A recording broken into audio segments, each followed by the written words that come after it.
L'ancien Premier ministre François Fillon a lancé lundi sa contre-offensive médiatique et politique après 2 semaines de polémiques relatives aux emplois fictifs de sa famille. Le candidat des Républicains, après avoir présenté ses excuses, affiche sa détermination à reprendre la main et se relancer dans la course présidentielle. Pendant 4 ans, de 2011 à 2015, près de 13 000 personnes ont été assassinées dans une prison au nord de Damas en Syrie, selon Amnesty International. L'ONG, sur la base de nombreux témoignages, a publié mardi un nouveau rapport sur les violations des droits de l'homme commises en Syrie. Un système impitoyable dont la mort est devenue la seule issue, selon Amnesty International.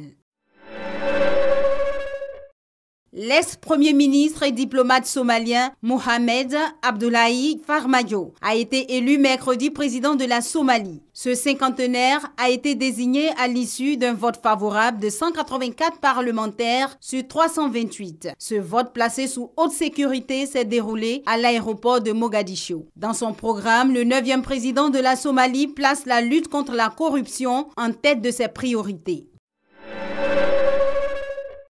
Les manifestations en Roumanie ont donc eu raison du ministre de la Justice qui a démissionné jeudi. Face à l'ampleur de la mobilisation, le test du gouvernement a été retiré le 4 février, mais cela n'a pas suffi. La confiance est totalement rompue et les Roumains réclament le départ de tout le gouvernement. Jeudi également, la Cour d'appel de San Francisco a maintenu la suspension du très controversé décret anti-immigration visant à limiter l'entrée aux États-Unis d'une certaine catégorie d'étrangers. Certes, l'administration Trump a été désavouée par les tribunaux, mais le dossier n'est pas clos. Le président Donald Trump envisage d'écrire un nouveau décret anti-immigration très bientôt.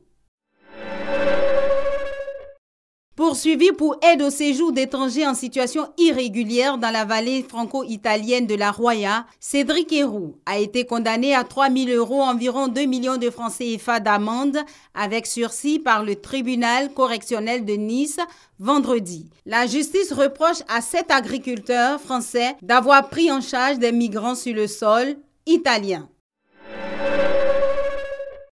Des milliers de militants du parti de la gauche radicale espagnole Podemos se sont retrouvés samedi et dimanche à Madrid pour un congrès afin de décider de l'avenir de cette formation et de celui de son chef Pablo Iglesias. Avec 89% des voix, le résultat est net. Pablo Iglesias l'emporte haut la main face à son ami et numéro 2, Íñigo Errejón. Troisième force politique au Parlement espagnol, le Podemos va donc rester dans la contestation du système.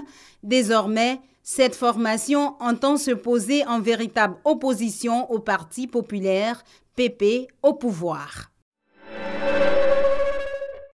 Les Nord-Coréens ont procédé ce dimanche à un tir d'engin balistique à moyenne portée. Depuis l'ouest de la Corée du Nord, l'engin a parcouru environ 500 km, s'est envolé vers l'est avant de tomber en mer du Japon. Après quelques mois d'accalmie, c'est le premier tir depuis l'élection de Donald Trump. Séoul y a vu une provocation pour tester le nouveau locataire de la Maison-Blanche.